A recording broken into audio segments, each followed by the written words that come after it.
Now, going over to the business blunder of the day, you have Mazda recalling about 150,000 vehicles, which is not good for one of the smallest Japanese automotive companies.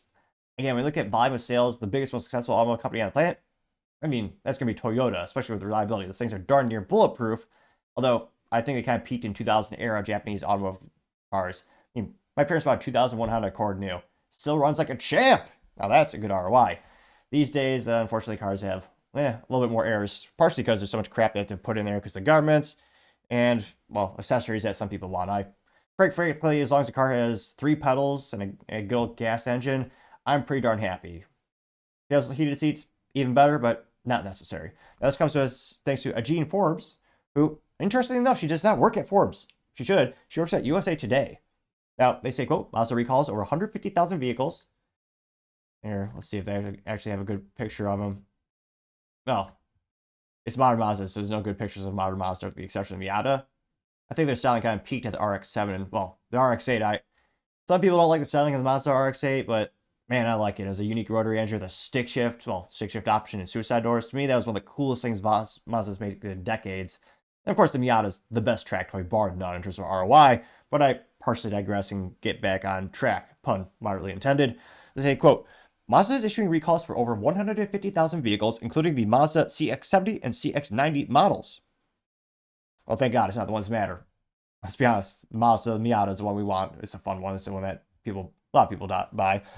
The automotive manufacturer recalls, 80,915 of its 2024 to 2025 CX-90 and 2025 CX-70 vehicles equipped with the, crap is this, stuff you don't need to break, the Dash Electric Supply Unit, DSU. Or sorry, ESU? It should be DSU. I don't know why they shortened it. Lazy. In the National Highway Traffic and Safety Administration recall report, Mazda said, quote, during vehicle startup, the defroster, seatbelt warning, and 360-degree view monitor functions and the PHEV high-voltage battery cooling system may not function properly. Well, that's a bunch of things. Although it reminds me kind of The Simpsons back in the 90s where he had a little warning light, and to fix it, he just put some tape over it. I'm not recommending that you can do that now, but yeah, some people might be tempted. I wouldn't, though. Of course, the report said that the ESU does not function properly will increase the risk of a crash. Yeah. To fix the issue, dealers have to reprogram the Dash ESU with improved software for free. Recall notifications for letters are expected to be delivered December 30th. Owners can contact Mazda customer service at 1-800-222-550, option 6. Again, if you want to actually call them and presumably waste their time, it's 1-800-222-5500, option 6. And the recall number is 7124J. Again, the recall number is 7124J. The recalled vehicles come in at 2024, 2025 CX-90, 2025 to CX-70. Now, they also say Mazda is recalling 38,726 vehicles of its 2024 Mazda CX-90 vehicles because the engine may not restart after... that's crap. The engine may not restart after idling stop feature turns off in the engine due to software issues. That's why I hate modern vehicles for the most part, because they're computers on wheels. They're a pain in the ass, pardon the French.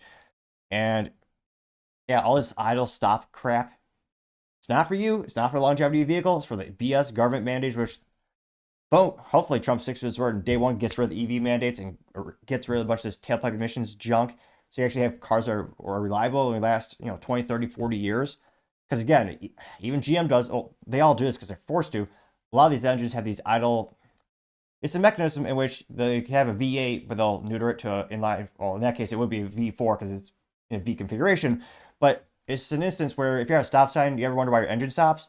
It's because of these software enablements. It's because of it basically, for a fraction of a second, they say, oh yeah, you're not burning gas, great. But you're putting a lot more stress on the vehicle and all the parts inside the engine. That's why I'm not a fan of any of that stuff. They say that, quote, as a remedy, dealers will reprogram the powertrain control module and the battery energy control module for free. Recall letters for that will be mailed by December 30th. Now that recall number, again, is 7024J, which, again, I'm not sure why they're always so slow with these recalls. You could just tune into the Topping Show where we seem to cover these recalls weeks and months before they're actually going to be rolled out by the manufacturer. Now, again, thankfully, the upside is, it's a software update, so it shouldn't take you too long in theory. Just go to the manufacturer, they plug in, they fix it. But still, it's already one of the smaller Japanese automotive manufacturers. The biggest competition, most people, not all, but most people go to things like Honda or Toyota.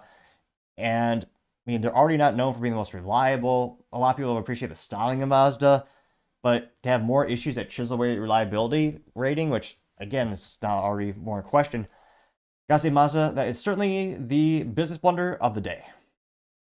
Thank you everyone for taking the time to tune in. Again, trying to get to 4,000 subscribers by the end of the month. So if you click that button, I greatly appreciate it. Also, give me a thumbs up, thumbs down, or comment. It's a great way to give me some additional feedback, letting me know how I can make the show better and better.